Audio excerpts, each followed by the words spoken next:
السلام علیکم ورحمۃ اللہ وبرکاتہ۔ الحمد للہ علی کل حال، تمام تعریفیں ہر حال میں اللہ کے لیے ہیں۔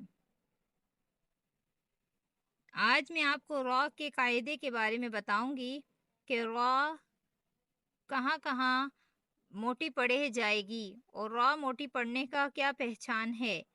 تو آج کی ویڈیو میں آپ کو را کے بارے میں بتاؤں گی۔ تو اگر آپ نے میرے چینل کو سبسکرائب نہیں کیا ہوا تو میرے چینل کو سبسکرائب بھی کر لیں تاکہ آنے والی ہر انفارمیٹیو ویڈیو آپ کو وقتاً فوقتاً ملتی رہے۔ تو را کا قاعدہ کچھ اس طرح ہے کہ را اگر ہمیں یہ کیسے پتہ چلے گا کہ را کو کہاں پر موٹا پڑھنا ہے، کہاں پر باریک پڑھنا ہے۔ تو را آج کی ویڈیو میں آپ کو موٹا پڑھنے کے بارے میں بتا رہی ہوں کہ اگر را پر زبر پیش یا دو زبر دو پیش ہوں تو را موٹی پڑھی جائے گی۔ پر کا مطلب ہوتا ہے موٹا پڑھنا، تو را پر پڑھی جائے گی۔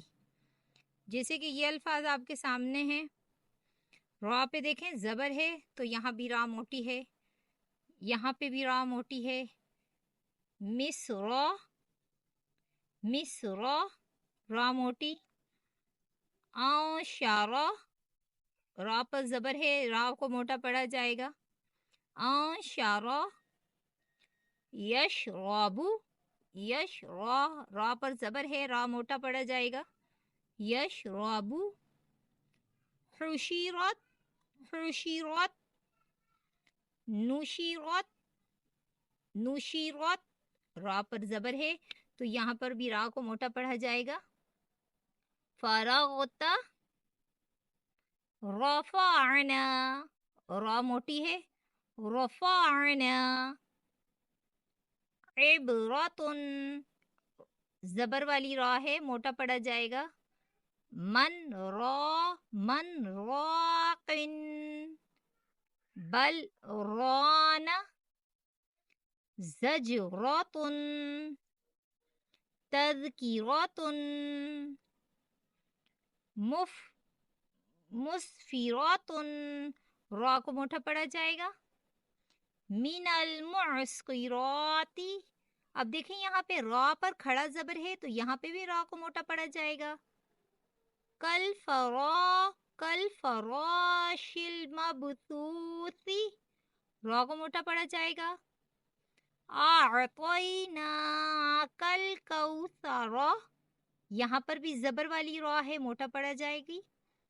یخرج، پیش ہے، را پہ پیش ہے، را کو موٹا پڑھا جائے گا۔ ینظرون، را کو موٹا پڑھا جا رہا ہے۔ مسرورن، دو زبر والی را ہے، موٹا پڑھا جا رہا ہے۔ وَهُوَ الْغَفُورُ الْوَدُودُ، صبرن، دو زبر، را کو موٹا پڑھا گیا۔ یسرن، خیرن، دو پیش کی تنوین ہے۔ یسیرن، دیکھیں یہاں پر بھی دو پیش کی تنوین ہے تو ہم نے را کو موٹا پڑھا ہے۔ تو آج میں نے آپ کو را کو موٹا پڑھنے کے بارے میں بتایا ہے۔ تو اسی طرح آپ قرآن پاک میں الفاظ ڈھونڈ کے دیکھیں کہ کہاں کہاں پر ہمیں را کو موٹا پڑھنے کا ہے۔ پڑھنے کا طریقہ میں نے آپ کو بتایا، جیسا کہ دیکھیں را پر زبر پیش دو زبر دو پیش ہوں تو را موٹی پڑھی جائے گی۔ تو انشاءاللہ تعالیٰ کل کی ویڈیو میں آپ کو را کے قاعدے کا باریک پڑھنے کا قاعدہ سمجھاؤں گی۔ تو آپ میرے چینل کو لائک